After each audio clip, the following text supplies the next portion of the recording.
So, about a few months ago, I was going to blow my brains out by shoving my face directly into the mouth of an M224 mortar, when luckily, not only did RGG Studios announce they were finally localizing Yakuza Ishin, as well as making Yakuza 8 and a new spin-off brawler about Kiryu, but also that they were finally going to port the long-awaited Judgment games to PC. My jubilation was halted by the realization that meant I was going to spend literally half of my month's paycheck on it, but hey, there were plenty of homeless people around for sustenance, so I wasn't had to worry about food.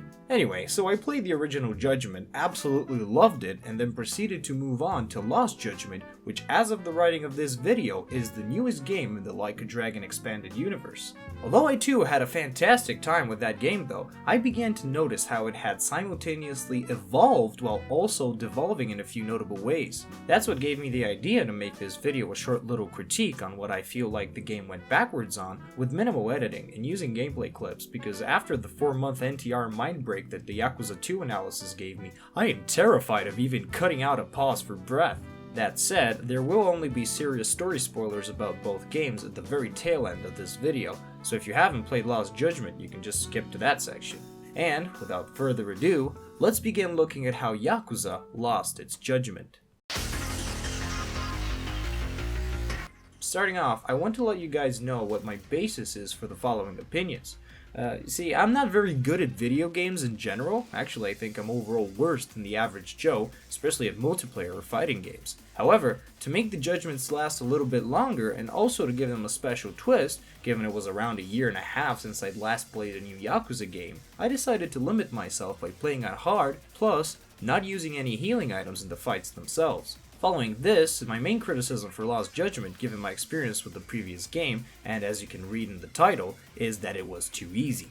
Now, this isn't quite cut and dry, so let me break it down in a few sections to explain what I really mean by that in more detail. The original Judgment had only two fighting styles: Crane, a fast-flowing but rather weak style with more range, and Tiger, a more single opponent oriented one which dealt more damage. Now, if you've ever played that game, I don't need to tell you that it was very obvious Tiger was the favorite child in the household, as it not only did considerably more damage, but also was the only style to have special moves as unlockables. Nevertheless, overall, the combat was pretty balanced, with every boss fight feeling challenging, but not cheap. Well, with the exception of like one. Fast forward to the sequel, where we have double the amount of styles and seemingly the original problem solved. Not only do we have Snake, a more defensively oriented fighting skill set featuring disarms, Tanemura's parry, and a variety of grabs, as well as Boxer, a beautifully balanced, amazing one-on-one style, which is a severe disadvantage against multiple different enemies due to the fact it has very limited range, but they also buffed Crane,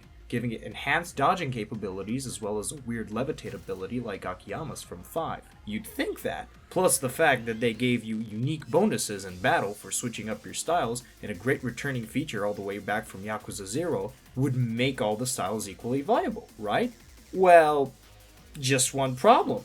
They buffed Tiger too! I don't know how good you guys' math skills are, but if you add the same number to two different variables, none of them actually changes in relation to the other. That's exactly what happened in Lost Judgment. Not only are Tiger style attacks so much more damaging and easier to execute, but they're also overpowered in relation to the other styles too. LJ introduced the abilities called Secret Arts, or whatever the fuck they were actually called, which let you trigger a special buff for a few seconds after executing a style-specific move.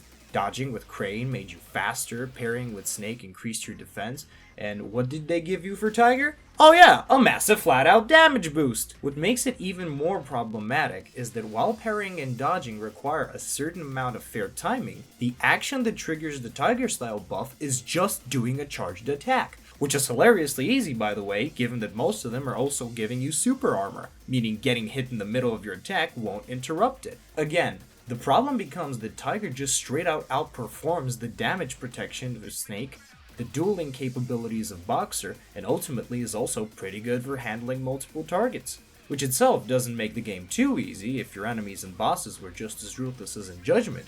Unfortunately, The original Judgment had a mechanic called Mortal Wounds, where if a boss hit you with something that realistically wouldn't just be another punch or kick, and would actually impair your ability to continue the fight, like say a stab, gunshot, or blow to a weak specific part of your body, your health would get damaged and it couldn't just be healed with another energy drink. This is one of the few ways in which the original Judgment felt way more grounded in its sequel, but because of the relatively few items that could reverse this, and their high price, a lot of the fans didn't like it. In the sequel, this mechanic was changed to the Mortal Attack and Mortal Reversal system, which consists of an overly telegraphed attack wherein each enemy starts glowing red and then proceeds to lunge at you. You can, however, if dodged correctly, reverse this attack and do your own powerful blow against them. Now in theory, this sounds great. However, in practice, it's a much bigger downgrade in my opinion compared to its predecessor. For starters, the attacks are hilariously easy to dodge, and even when they succeed, they don't deal nearly as much damage as those in the previous game. What this essentially translates to, from the perspective as the player, is going from a system that made you shit yourself in the OG game, to one that just tells you you're about to get even more free damage on a boss, on top of the already busted and super spammable heat moves. Oh, and while we're on the topic of busted items,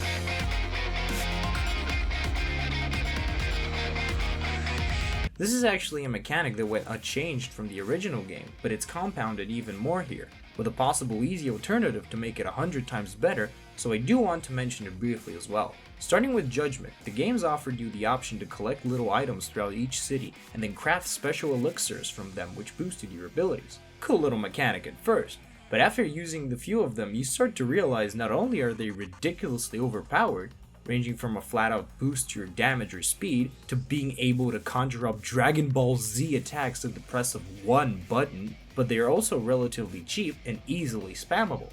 Hell, the game even provides you with a few of them just by doing the main story.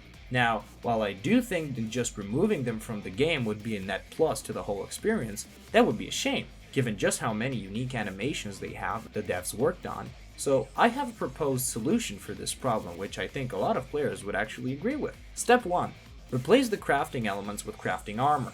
Given the fact that Jincho is a much bigger place than Kamurocho, and the fact armor made a return from Yakuza Kiwami 2, the original Judgment having skipped the whole mechanic, I think that the player would be much more motivated to explore the city and collect these little trinkets if they contributed to a system much like the upgrades in Yakuza 7.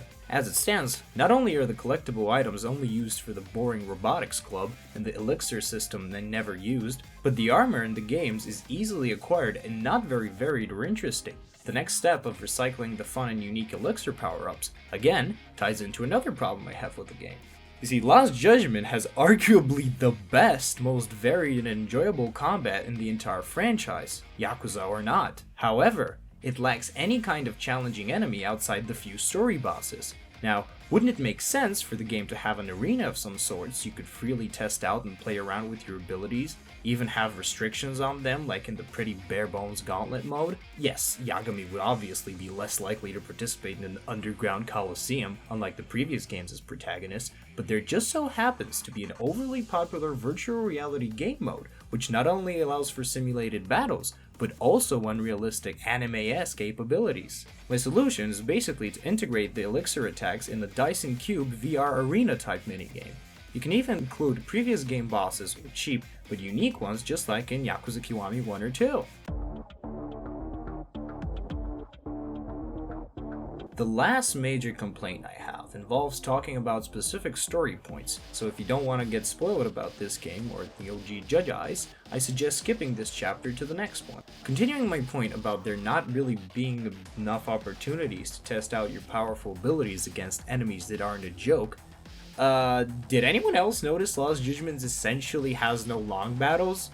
Now, in Judgment, it kind of made sense, since it was more grounded in real life. No matter how good of a fighter you are, if you were outnumbered more than 4 to 1, you're getting clapped. But even with that taken into account, it still had more than Lost Judgment. Please correct me if my memory's wrong, but if I'm from maybe the school in the apartment building, the entirety of that game had no other long battles aside from the finale. And speaking of the finale, just like I felt Yakuza 5 compensated for very few QTEs in the rest of the game by filling the final fight with a metric shit ton of them, Lost Judgment backloads the final battle with 100 full health goons, featuring 4 mini-bosses, the last of which has a fucking gun!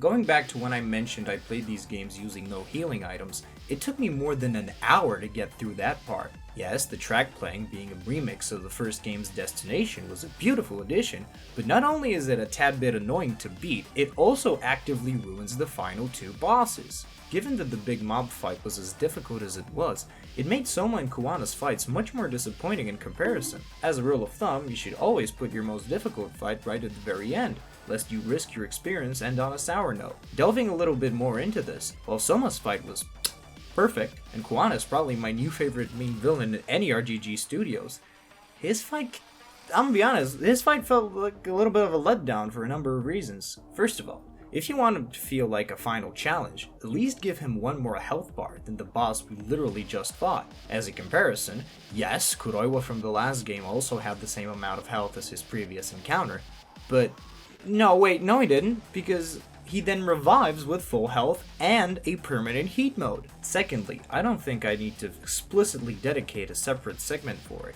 but I'm pretty sure literally no one liked the new QTE system, and for good reason. While it initially pleasantly surprised me with unusual for the series button prompts and a trickier way of dealing with mid-fight cutscenes, it doesn't fit the overall choreography of the fights. When in Yakuza, for example, an enemy lunges at our protagonist, and the game requires us to press one button really quick, that's usually to indicate one motion of dodging or countering or punching. When, on the other hand, the game requires an input of 4 different buttons for Yagami to just jump over a kick or something, the entire feeling in sync with the motion is off. Not only that, but the increased buttons on one action means that we rarely, if at all, get more than one button prompt per fight. Going back to the Kuwana fight, personally, it was disappointing how such an epic and dramatic clash on paper had literally one QTE right at the very end, which wasn't bad or anything, but didn't even result in the final blow of the fight, which also wasn't technically tied with the soundtrack's epic finale. Again, for comparison, Kuroiwa's entire fight and scene transition didn't even have one single button press, but it was choreographed in such a manner as to make it seem like a constant back and forth between two characters with no one clearly gaining the upper hand. Furthermore, Kuroiwa's entire build-up and characterization was meant to feel like he would absolutely wreck Yagami's shit should they ever actually clash, which is actively reflected in the fact that his mortal attack can take like 70% of your entire health bar. Kuwana, on the other hand, not only has just one dynamic intro despite 2 previous excellent build-ups in his fights, but also has a scene transition show him rather cowardly running away by climbing up the scaffolding and then getting kicked in the face. All that said, Lost Judgment had unwavering belief, so I'm obliged by God to give it like a 9 out of 10. I kinda hate the word critique, as I've always felt like it meant you didn't like something, but I've learned in recent years that apparently critique is just a synonym of objective analysis. So, in lieu of all this bad stuff I've had to say about Lost Judgment, what are the good things I can praise it for? Well, pretty much everything else. Like, aside from the few notable issues I have with the game, it's literally perfect. The story is some of the most nuanced and introspective the series has ever been, the combat, despite its flaws, is the pinnacle of the franchise, and the music is literally flawless. Also, the whole point of this video is kind of moot, given that almost everything wrong with Lost Judgment got fixed in the Kaito Files DLC. Balanced styles with unique abilities, the return of single-button QTEs, hard enemies frequently roaming the streets, and even a challenging but fun final boss. I guess, though, it's important to discuss the flaws and even the things you love, so that the future titles can improve to be that much better. If you enjoy this type of content, please consider subscribing or even donating to my Patreon. Also, I've been planning on releasing more shorter and off-the-cuff videos just like these one in the future, so let me know how you feel about that in comments below. And, I guess I have no outro, so, Somapog, oh my god, Somapog, Somapog, Somapog, Somapog.